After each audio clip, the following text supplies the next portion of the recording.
ಇತ್ತೀಚಿನ ಸಂಚಿಕೆಗಳನ್ನು ಜಾಹೀರಾತಿನ ಕಿರಿಕಿರಿ ಇಲ್ಲದೆ ನೋಡಿ.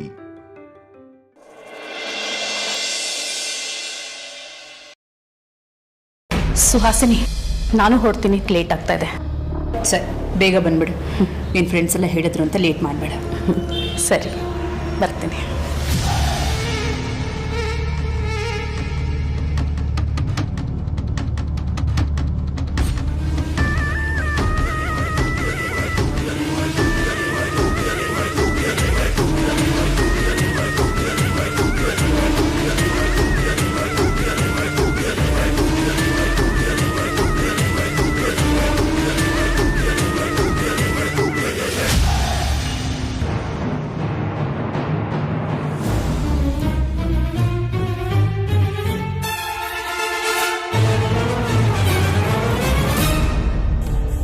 ಏನ್ ಮಾಡ್ಲಿ? ಕಾರಲ್ಲಿ ಹೋಗ್ಲಾ, ನಡ್ಕೊಂಡು ಹೋಗ್ಲಾ? ನಡ್ಕೊಂಡೇ ಹೋಗ್ಬಿಡೋಣ.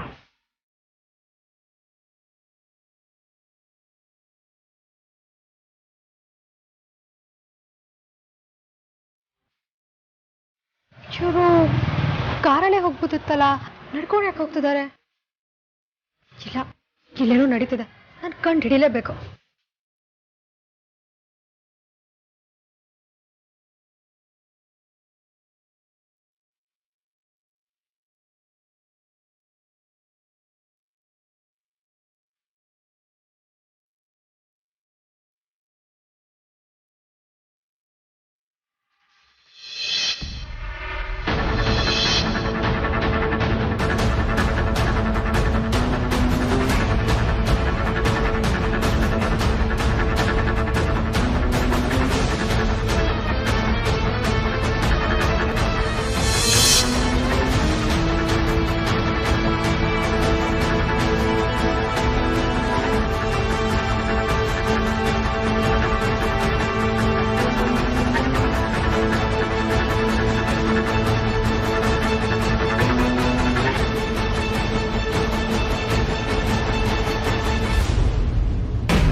ವಿವೇಕ್, ಯಾರು ಹೊಡಿಯಕ್ ಬಂದ್ರು? ಅಲ್ಲ, ಸರಿಯಾಗಾದ್ರೂ ಹೇಳು ವಿವೇಕ್. ಇನ್ಯಾರು? ಕಸ್ಟಮರ್ಸ್. ಕಸ್ಟಮರ್ಸಾ? ಯಾಕೆ? ಡೆಲಿವರಿ ಕೊಡೋದು 5 ನಿಮಿಷ ಲೇಟ್ ಆಯ್ತು, ಅದಕ್ಕೆ ಲೇಟ್ ಆಗಿ ಬಂದಿದ್ಯಾ, ಬಿಲ್ ಕೊಡಲ್ಲ ಅಂದ್ರು. ಏನಕ್ಕೆ ಬಿಲ್ ಕೊಡಲ್ಲ ಅಂತ ಕೇಳಿದೆ, ಅದಕ್ಕೆ ಎಲ್ಲ ಸೇರ್ಕೊಂಡು ನನಗೆ ಹೊಡಿಯಕ್ ಬಂದ್ರು. ಇವತ್ತ ನನ್ನ ಮಕ್ಳನ್ನ ಸುಮ್ಮನ್ ಬಿಡಲ್ಲ, ನಮ್ ಏರಿಯಾ ಹುಡುಗರ್ನ ಕರ್ಸಿ ಒಬ್ಬೊಬ್ರಿಗೂ ಸರಿಯಾಗಿ ಬೆಂಡೆತ್ತಿಸ್ತೀನಿ. ಇವತ್ತು ನಾನು ಅವರ ಅಂತ ಡಿಸೈಡ್ ಆಗ್ಬಿಡ್ಲಿ. ವಿವೇಕ್, ನಿಮ್ಮ ಅಪ್ಪ ಅಮ್ಮ ನಿನಗೆ ವಿವೇಕ್ ಅಂತ ಹೆಸರಿಟ್ಟಿದ್ದಾರೆ, ಆದ್ರೆ ನಿನಗೆ ಸ್ವಲ್ಪನೂ ವಿವೇಕನೇ ಇಲ್ಲ. ಅಲ್ಲ ಕಣೋ, ಅಟ್ಲೀಸ್ಟ್ ಹೆಸರಿಗಾದ್ರೂ ಮರ್ಯಾದೆ ಕೊಡಕ್ಕೆ ವಿವೇಕದಿಂದ ನಡ್ಕೊಳ್ಳೋ. ಹಾಗಂತ ಅವ್ರ ಹತ್ರ ಹೊಡ್ಸ್ಕೊಂಡ್ ಬರ್ಬೇಕಿತ್ತ? ನಾನು ನಿನಗೆ ಹೊಡ್ಸ್ಕೊಂಡ್ ಬರ್ಬೇಕಿತ್ತು ಅಂತ ಹೇಳ್ತಿಲ್ಲ, ಅವ್ರು ಮಾಡಿದ್ರು ಅಂತ ನೀನು ಹಾಗೆ ಮಾಡಕ್ ಹೋಗ್ಬೇಡ. ಅಂದ್ರೆ ನೀನೇನಾದ್ರೂ ಈ ಕಸ್ಟಮರ್ ಮೇಲೆ ಕೈ ಮಾಡಿದ್ರೆ ಕಂಪ್ನಿ ಎಂಪ್ಲಾಯಿ ತರ ಮಾಡ್ದ ಅಂತ ಇನ್ಸ್ಟಾಗ್ರಾಮ್ ಅಲ್ಲಿ, ಟ್ವಿಟರ್ ಅಲ್ಲಿ, ಸೋಷಿಯಲ್ ಮೀಡಿಯಾದಲ್ಲ ವೈರಲ್ ಮಾಡ್ಬಿಡ್ತಾರೆ, ಆಮೇಲೆ ಟ್ರೋಲ್ ಕೂಡ ಮಾಡ್ತಾರೆ. ಅದಕ್ಕೆ ಆ ತರ ಎಲ್ಲ ಯೋಚನೆ ಮಾಡೋದ್ ಬಿಟ್ಟು ಮೊದ್ಲು ಕೂಲ್ ಆಗಿರು, ಎಲ್ಲ ಸರಿ ಹೋಗುತ್ತೆ. ಅಂಜಲಿ, ನಾನು ಬೇಗ ಡೆಲಿವರಿ ಮಾಡ್ಬೇಕು ಅಂತಾನೆ ಹೋಗ್ತೀನಿ, ಆದ್ರೆ ಏನ್ ಮಾಡ್ಲಿ, ಕೆಲವೊಂದ್ಸತಿ ಲೇಟ್ ಆಗುತ್ತೆ. ಬಟ್ ಈ ಕಸ್ಟಮರ್ಸ್ ಯಾರು ಅದನ್ನ ಅರ್ಥ ಮಾಡ್ಕೊಳ್ಳಲ್ಲ, ಹಾರ್ಶ್ ಆಗಿ ಬಿಹೇವ್ ಮಾಡ್ತಾರೆ. ನನ್ಗೂ ಸಿಟ್ಟು ಬರುತ್ತೆ, ನಾನು ಏನಾದ್ರು ಅಂದ್ಬಿಡ್ತೀನಿ. ಇದನ್ನೇ ಒಂದು ರೀಸನ್ ಆಗಿ ಇಟ್ಕೊಂಡು ಮ್ಯಾನೇಜರ್ ಹತ್ರ ಹೋಗಿ ಕಂಪ್ಲೇಂಟ್ ಮಾಡ್ತಾರೆ. ಆ ಮ್ಯಾನೇಜರ್ಗೂ ನನಗೂ ಫಸ್ಟ್ ಆಫ್ ಆಲ್ ಆಗ್ಬರಲ್ಲ, ಅವ್ನು ಇಂಥವೇನಾದ್ರೂ ರೀಸನ್ ಸಿಗ್ಲಿ ಅಂತಾನೆ ಕಾಯ್ತಾ ಇರ್ತಾನೆ ನನ್ನ ಕೆಲ್ಸದಿಂದ ಹೊರಗೆ ಹಾಕಕ್ಕೆ. ಅವನೇನ ಹೊರಗೆ ಹಾಕೋದು ನನಗೆ ಒಂದೊಂದ್ಸಲ ಅನ್ಸುತ್ತೆ, ಕೆಲಸ ಬಿಟ್ಟು ಹೋಗ್ಬಿಡೋಣ ಅಂತ. ಆದ್ರೆ ಏನ್ ಮಾಡ್ಲಿ, ಕಮಿಟ್ಮೆಂಟ್ಸ್. ನಿನ್ನ ಹತ್ರ ನಿಜ ಹೇಳ್ತೀನಿ, ನನ್ಗೆ ಈ ಕೆಲಸ ಮಾಡಕ್ಕೆ 1% ಕೂಡ ಇಂಟ್ರೆಸ್ಟ್ ಇಲ್ಲ. ನಾನೇನಾದ್ರೂ ಸ್ವಂತ ಬಿಸ್ನೆಸ್ ಮಾಡ್ಕೊಳ್ಳೋಣ ಅಂತ ಪ್ಲಾನ್ ಮಾಡ್ತಾ ಇದ್ದೀನಿ. ಸ್ವಂತ ಬಿಸ್ನೆಸ್ ಮಾಡೋದು ನೀನ್ ಅನ್ಕೊಂಡಷ್ಟು ಈಸಿ ಅಲ್ಲ ವಿವೇಕ್, ತುಂಬಾ ಕಷ್ಟಪಡ್ಬೇಕು.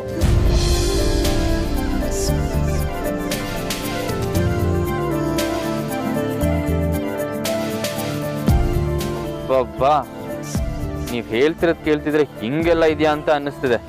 ಒಂದ್ ಐಡಿಯಾ, ಈ ಕೆಲಸ ಎಲ್ಲ ಬಿಟ್ಬಿಟ್ಟು ನೀವು ಮೋಟಿವೇಶನ್ ಕ್ಲಾಸ್ ಇಲ್ಲ ಕೌನ್ಸಿಲಿಂಗ್ ಓಪನ್ ಮಾಡ್ಕೊಂಬಿಡಿ. ಏನ್ ಜೋಕಾ? ಇಲ್ಲ ಅಂಜಲಿ ಅವರೇ, ನೀವು ಆ ಲೆವೆಲಿಗೆ ಕೌನ್ಸಿಲಿಂಗ್ ಮಾಡ್ತೀರಾ ಅಂತ ಹೇಳೋಕ್ ಬಂದೆ. ಇಡೀ ಪ್ರಪಂಚದಲ್ಲಿ ಡೆಲಿವರಿ ಬಾಯ್ ಕೆಲ್ಸದ ಮುಂದೆ ಯಾವ ಕೆಲಸ ಇಲ್ಲ ಅನ್ನೋ ತರ ಇದೆ. ನಾನು ಸೀರಿಯಸ್ ಆಗಿ ಹೇಳಿದ್ದು. ಸರಿ, ಬಾ ಹೋಗೋಣ. ಸರಿ, ಹೋಗೋಣ.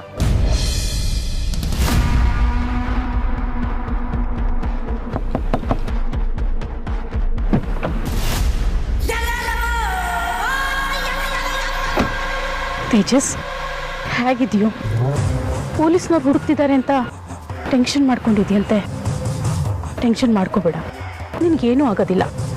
ಇದೆಲ್ಲ ನಮಗೇನು ಹೊಸದಾ? ಇಂಥದನ್ನು ನಾವೆಷ್ಟು ನೋಡಿಲ್ಲ ಹೇಳೋ. ದೇವರಿದ್ದಾನೆ, ನಿನಗೆ ಕಾಪಾಡ್ತಾನೆ. ಪೊಲೀಸರು ಹುಡುಕ್ತಾ ಇದ್ದಾರೆ ಅಂತ ನಾನು ಟೆನ್ಷನ್ ಮಾಡ್ಕೊಂಡಿಲ್ಲ. ಅದಕ್ಕೆ ಅವು ವೇದಾಂತ ನಮ್ಮ ಕೈಯಿಂದ ತಪ್ಪಿಸ್ಕೊಂಡ್ಬಿಟ್ನಲ್ಲ. ನೋಡು ತೇಜಸ್, ದಡ್ರು ಮಾತ್ರ ಬಾಣದ ವಿರುದ್ಧ ಹೋರಾಡ್ತಾರೆ, ಬುದ್ಧಿವಂತರು ಬಾಣ ಬಿಡೋ ಕೈ ವಿರುದ್ಧ ಹೋರಾಡ್ತಾರೆ. ಇವಾಗ ನೀನು ಹೇಗಿದ್ರು ಮುಂದೆ ಏನು ಮಾಡಬೇಕು ಅಂತ ನಿನಗೆ ಗೊತ್ತಾಗಿದೆಯಲ್ವಾ? ತಲೆ ಕೆಡಿಸ್ಕೋಬೇಡ, ಅವನನ್ನು ಮುಗಿಸೋದಕ್ಕೆ ಇನ್ನೊಂದು ಚಾನ್ಸ್ ಸಿಕ್ಕೇ ಸಿಗುತ್ತೆ. ಅಲ್ಲಿವರೆಗೂ ನಿಮ್ಮ ಅಣ್ಣ ಹೇಳ್ದಂಗೆ ಬೇರೆ ಊರಿಗೆ ಹೋಗು. ಎಲ್ಲ ತಣ್ಣಗಾದ್ಮೇಲೆ ನಿನ್ನನ್ನು ನಾವು ಕರೆಸ್ಕೊಳ್ತೀವಿ. ಸರಿ ಅದಕ್ಕೆ.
ಬರೀ ಇದೇನ್ರಿ ಇವತ್ತು ಇಷ್ಟು ಬೇಗ ಡ್ಯೂಟಿ ಮುಗೀತಾ? ಇಲ್ಲ ಪರಿ, ಊಟ ಮಾಡ್ಕೊಂಡು ಇನ್ನೊಂದು ರೌಂಡ್ ಹೋಗಿ ಬರಬೇಕು. ಇದೇನಪ್ಪ ಹೊಸ ಥರ, ಮನೆಗೆ ಊಟಕ್ಕೆ ಬಂದಿದ್ದೀರಾ? ಹೋಟೆಲ್ ಊಟ ಬೇಜಾರಾಯ್ತೇನೋ? ಹಾಗಲ್ಲ ಪರಿ, ನಿನಗೇನೋ ಕೊಡಬೇಕು ಅನ್ನಿಸ್ತು, ಅದಕ್ಕೆ ಬಂದೆ. ಹೌದಾ? ಏನದು? ನೀನೊಂದು ಸೆಕೆಂಡ್ ಕಣ್ಣು ಮುಚ್ಕೋ, ಹೇಳ್ತೀನಿ. ಏನ್ರಿ ಅದು ಹುಡುಗಾಟ? ನೀನು ಕಣ್ಣು ಮುಚ್ಕೋ ಪರಿ, ನಾನು ಹೇಳ್ತೀನಿ. ಸರಿ, ಆಯ್ತಾ? ಕಣ್ಬಿಡ್ಲಾ? ಸ್ವಲ್ಪ ತಾಳ್ಮೆ ಇರಲಿ.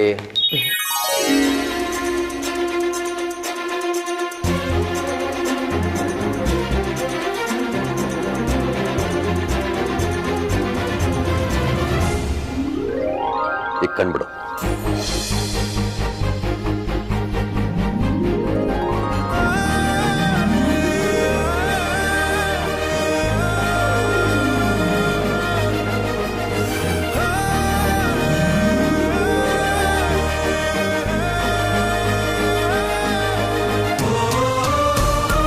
ತಗೋ.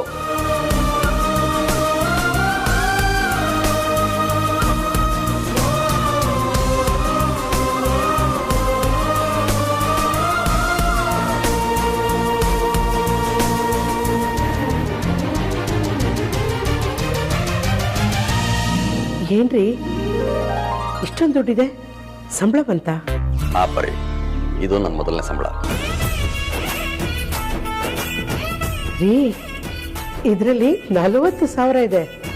3 ತಿಂಗಳ ಸಂಬಳನ ಒಟ್ಟಿಗೆ ಕೊಟ್ರ ಏನು? ಆ ವರ್ಷದ್ದು 1 ತಿಂಗಳು ಸಂಬಳ ಪರಿ. ಇದು 1 ತಿಂಗಳ ಸಂಬಳನ? ನೀವು ಸುಳ್ಳು ಹೇಳ್ತಿಲ್ಲ ತಾನೆ? ನಾನು ಯಾಕೆ ಸುಳ್ಳು ಹೇಳಿ ಪರಿ, ನಿಜವಾಗ್ಲೂ 1 ತಿಂಗಳು ಸಂಬಳ. ಏನ್ರಿ ಇದು ಆಶ್ಚರ್ಯ? ನಾವಿಬ್ರು ಒಟ್ಟಿಗೆ ಕಷ್ಟಪಟ್ಟು ತಿಂಗಳು ಪೂರ್ತಿ ದುಡಿದ್ರು 20,000 ಸೇರ್ಸೋಕಾಗ್ತಿರ್ಲಿಲ್ಲ. ನೀವೊಬ್ಬರೇ 40,000 ದುಡ್ದಿದ್ದೀರಾ. ನನಗೆ ಎಷ್ಟು ಸಂತೋಷ ಆಗ್ತಿದೆ ಗೊತ್ತಾ? ಇದರಲ್ಲಿ ಮನೆ ಬಾಡಿಗೆ, ರೇಷನ್ನು, ಸಾಲದ ಬಡ್ಡಿ ಎಲ್ಲ ಕೊಟ್ಟರು ಇನ್ನೂ 15,000 ಉಳಿಯುತ್ತೆ ರೀ. ನಾವು ಈ ಸಲ ಸಾಲ ಮಾಡೋದೇ ಬೇಡ, ಅಷ್ಟು ದುಡ್ಡು ನಮ್ಮ ಹತ್ರ ಇದೆ. ನನಗೆ ಎಷ್ಟು ಖುಷಿ ಆಗ್ತಿದೆ ಗೊತ್ತಾ? ಇನ್ಮೇಲಿಂದ ನಮ್ಮ ಕಷ್ಟದ ದಿನಗಳು ಮುಗ್ದೋದು ಅಂತ ಅಂದ್ಕೋಪ್ರಿ. ಪ್ರತಿ ತಿಂಗಳು 15,000 ಉಳಿಸ್ಕೊಂಡು ಹೋಗೋಣ. ಆಮೇಲೆ ಬ್ಯಾಂಕಲ್ಲಿ ಲೋನ್ ತಗೊಂಡು ಮನೆ ಕಟ್ಸೋಕೆ ಕೈ ಹಾಕೋಣ. ಕೊನೆಗೂ ಆ ದೇವ್ರು ನಮ್ಮ ಕೈ ಬಿಡಲಿಲ್ಲ.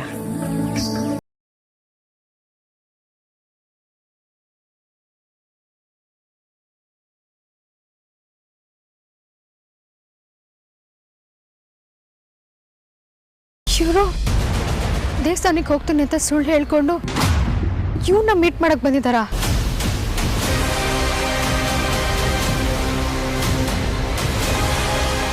ಇಂಥ ಕೇಡಿ ಜೊತೆಗೆ ಇವ್ರಿಗೇನು ಕೆಲಸ? ಇವರಿಗೂ ಅವನಿಗೂ ಏನು ಸಂಬಂಧ ಇರ್ಬೋದು? ವೇದಾಂತ್ ತಾಯಿ ಆಗಿದ್ದಿದ್ರೆ ಈ ಥರ ಮಾಡೋದಕ್ಕೆ ಸಾಧ್ಯನೇ ಇರಲಿಲ್ಲ. ನನ್ನ ಪ್ರಕಾರ ಇವ್ರಿಗೆ ತೇಜಸ್ಗೆ ಏನೋ ಸಂಬಂಧ ಇದೆ ಅನ್ಸುತ್ತೆ. ಅದಕ್ಕೆ ಇಷ್ಟೊಂದು ಡೀಪಾಗಿ ಮಾತಾಡ್ತಿದ್ದಾರೆ. ಮೋಸ್ಟ್ಲಿ ಇವರು ತೇಜಸ್ ಕಡೆಯವರು ಅನ್ಸುತ್ತೆ. ಇವನ್ನ ತೇಜಸ್ಸೆ ಮನೆಗೆ ಕಳಿಸಿದಾನೆ ಅನ್ಸುತ್ತೆ. ಯಾಕೋ ನಾವು ದೊಡ್ಡ ಟ್ರ್ಯಾಪಲ್ಲಿ ಸಿಕ್ಕಾಕೊಂಡಿದ್ದೀವಿ ಅನಿಸ್ತದೆ. ಬಟ್ ನನಗೆ ನೀನೇ ಕಾಪಾಡಬೇಕು.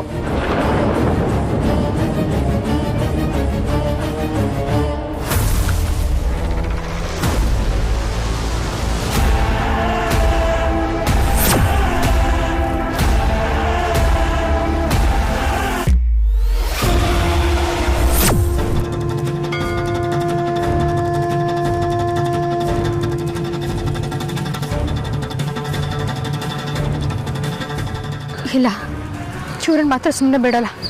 ಇವ್ರು ಯಾಕೆ ವೇದಾಂತ್ ಅಮ್ಮ ಅಂತ ಸುಳ್ಳು ಹೇಳ್ಕೊಂಡು ನಮ್ಮ ಮನೆಗೆ ಬಂದಿದ್ದಾರೆ ಅಂತ ನನಗೆ ಗೊತ್ತಾಗಲೇಬೇಕು. ಇಲ್ಲ ಅಂದರೆ ಮನೇನ ಸರ್ವನಾಶ ಮಾಡಿಬಿಡ್ತಾಳೆ.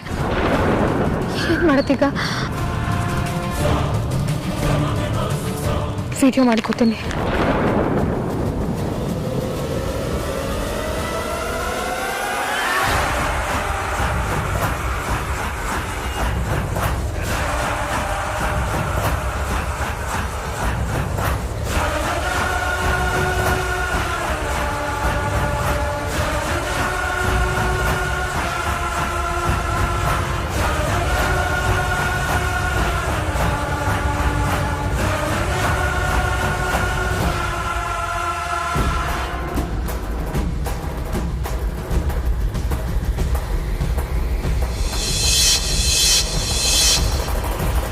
ವೇದಾಂತ್ ಅಮ್ಮ ವೈದೇಹಿ ಅಂತ ಸುಳ್ಳು ಹೇಳ್ಕೊಂಡು ನಮ್ಮನೆಗೆ ಬಂದಿದ್ಯಾ ಅಲ್ವಾ? ವೇದಾಂತ್ ಪ್ರೀತಿನ ಸಂಪಾದನೆ ಮಾಡಬೇಕು ಅಂದ್ಕೊಂಡಿದ್ಯಾ ಅಲ್ವಾ? ನೀನು ಯಾರು ಏನು ಅಂತ ಪತ್ತೆ ಮಾಡಿ ವೇದಾಂತ್ ಮುಂದೆ ನಿನ್ನ ಬಂಡವಾಳನ ಬಯಲು ಮಾಡ್ತೀನಿ, ನೋಡ್ತಾ ಇರು. ಇಲ್ಲ ಅಂದರೆ ನನ್ನ ಹೆಸರು ರೌಡಿ ಬೇಬೇನೇ ಅಲ್ಲ.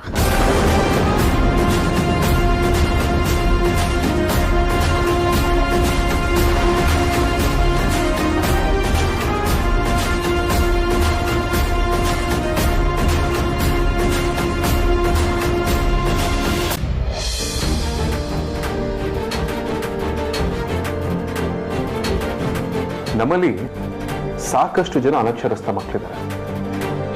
ಈ ಸ್ಲಮ್ನಲ್ಲಿ ವಾಸ ಮಾಡುವಂಥವ್ರು, ಕೂಲಿ ಕಾರ್ಮಿಕರ ಮಕ್ಕಳು. ಇವ್ರು ಯಾರು ತಮ್ಮ ಮಕ್ಕಳನ್ನ ಶಾಲೆ ಕಳಿಸ್ತಾರೆ, ಅವ್ರಿಗೆ ಸರಿಯಾಗಿ ಎಜುಕೇಶನ್ ಸಿಗ್ತದೆ. ಇಂಥ ಮಕ್ಕಳಿಗೆ ಫ್ರೀಯಾಗಿ ಎಜುಕೇಶನ್ ಸಿಗಲೇಬೇಕು ಅಂತ ಒಂದು ಹೊಸ ಸ್ಟಾರ್ಟಪ್ ಐಡಿಯಾ ಮಾಡಿದ್ದೀನಿ. ಅದನ್ನ ನಿಮ್ಮ ಹತ್ರ ಶೇರ್ ಮಾಡ್ತೀನಿ. ಹೇಗಿದೆ ಅಂತ ನಿಮ್ಮ ಒಪಿನಿಯನ್ ಹೇಳಿ. ಸೂಪರ್ ಆಗಿದೆ ಬಾಸ್, ಬೊಂಬಾಟಾಗಿದೆ ಐಡಿಯಾ. ಕೇಳ್ತಾ ಇದ್ದೇನೆ, ಕಿವಿ ಹಂಗೆ ಇಂಪಾಗೋಯ್ತು. Srikanth, let me complete. ರೀ ಕಾಂತ, ಅವ್ರು ಇನ್ನೂ ಏನೋ ಪೂರ್ತಿ ಹೇಳೇ ಇಲ್ಲ, ಆಗಲೇ ಸೂಪರ್ ಆಗಿದೆ ಅಂತಿದ್ರಲ್ಲ. ಇದರಲ್ಲೇ ಗೊತ್ತಾಗ್ತದೆ ನೀವೆಷ್ಟು ಇಂಟ್ರೆಸ್ಟ್ ಕೊಟ್ಟು ಕೇಳ್ತಿದ್ದೀರಾ ಅಂತ.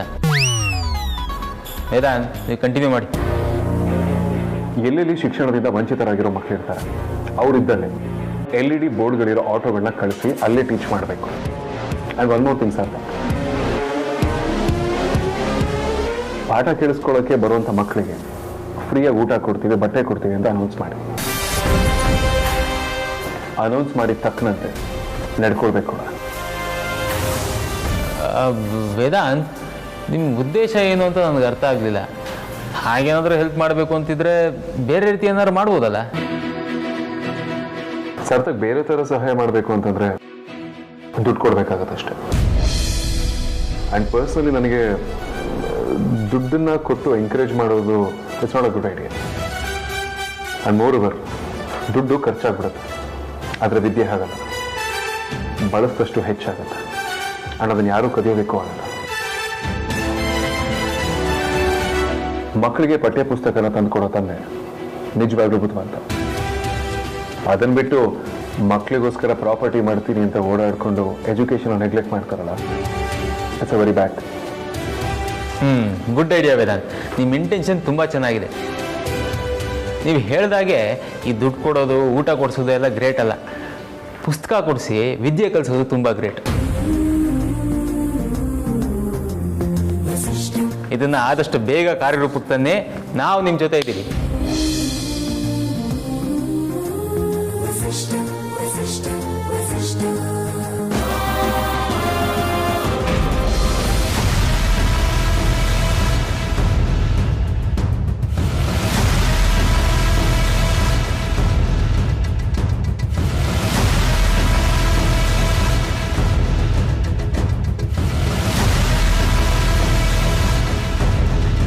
ಫೇಕ್ ವೈದೇಹಿ ಅಮ್ಮ, ಇವತ್ತಿದೆ ನಿನಗೆ. ನೀನು ನಿಜವಾದ ರೂಪನ ಬೇರೆಯವ್ರ ಮುಂದೆ ಬಯಲು ಮಾಡ್ತೀನಿ.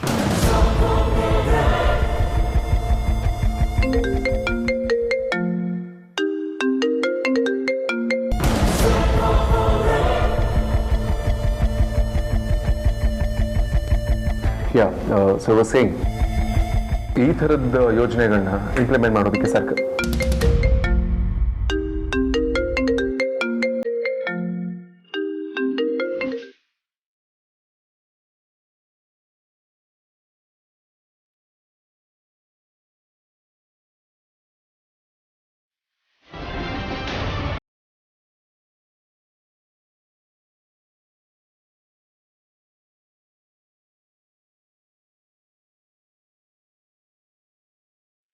ಮೊದಲೆಲ್ಲ ರೌಡಿ ಮೇಡಮ್ ಕಾಲ್ ಮಾಡಿದ್ರೆ ಒಂದೇ ರಿಂಗ್ಗೆ ಎತ್ಕೋತಿದ್ರು.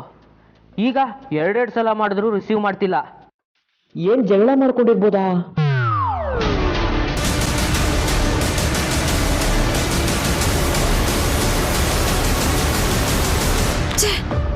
ಈ ವೇದನ್ ಬೇಕು ಅಂದಾಗ್ಲಿ ಫೋನ್ ಪಿಕ್ ಮಾಡಲ್ಲ. ಕಾಂತಾಗ್ ಮಾಡೋಣ.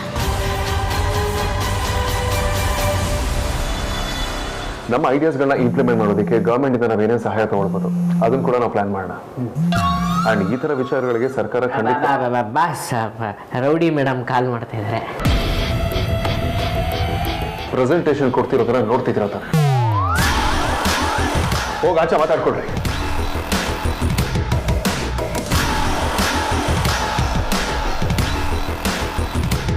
Such an idiot.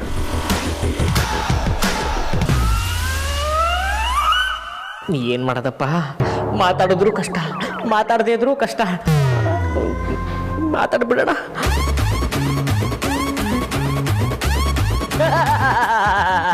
Rowdy madam.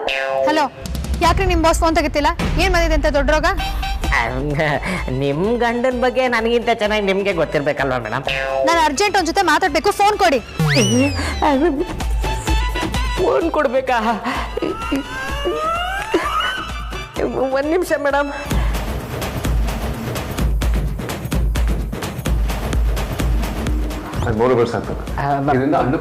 Boss, rowdy madam ನಿಮ್ಮ ಹತ್ರ ಅರ್ಜೆಂಟಾಗಿ ಮಾತಾಡ್ಬೇಕಂತೆ. ಕಾಂತ, ಅವ್ರಿಗಂತೂ ಮಾಡೋದಕ್ಕೆ ಕೆಲಸ ಇಲ್ಲ.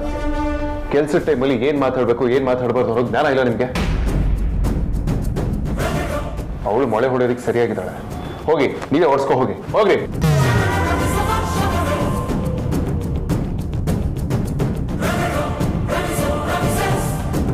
Yeah, let's continue, sir.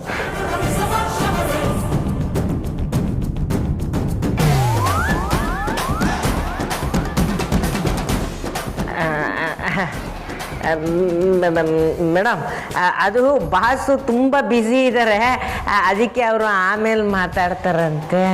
ಓ ಹೌದಾ? ಅಷ್ಟೊಂದು ಕೊಬ್ಬಿದ್ಯಾ ನಿಮ್ಮ ಬಾಸ್ಗೆ? ನನಗೆ ತುಂಬ ಇಂಪಾರ್ಟೆಂಟ್ ವಿಷಯ ಮಾತಾಡೋದಿದೆ. 10 ನಿಮಿಷದಲ್ಲಿ ಕಾಲ್ ಮಾಡಿದ್ರೆ ಸರಿ, ಇಲ್ಲ ಅಂದ್ರೆ ಮನೆಗೆ ಬರೋದು ಬೇಡ ಅಂತ ಹೇಳ್ಬಿಡಿ.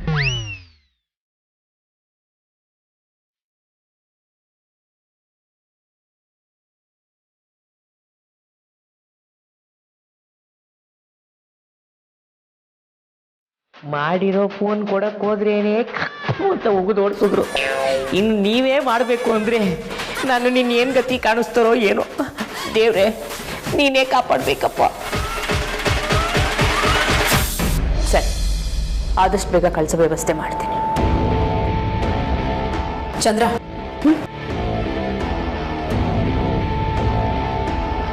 ಏನಿಷ್ಟು ಬೇಗ ಬಂದ್ಬಿಟ್ಟೆ? ಅದು ತೇಜಸ್ ಸಿಕ್ಕಿದ್ದ ಏನಂತೆ?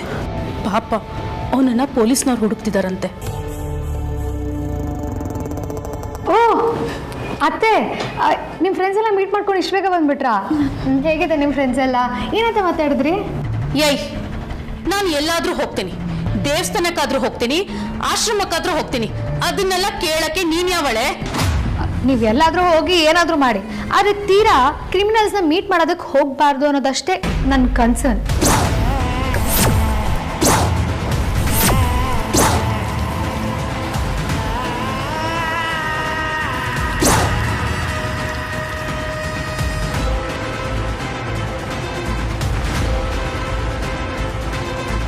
ಯಾಕತ್ತೆ ಸೈಲೆಂಟ್ ಆಗಿ ಹೋಗ್ಬಿಟ್ರಿ? ನೀವು ಸುಳ್ಳು ಹೇಳ್ಕೊಂಡು ಆ ತೇಜಸ್ನ ಮೀಟ್ ಮಾಡಕ್ ತಾನೇ ಹೋಗಿದ್ದು.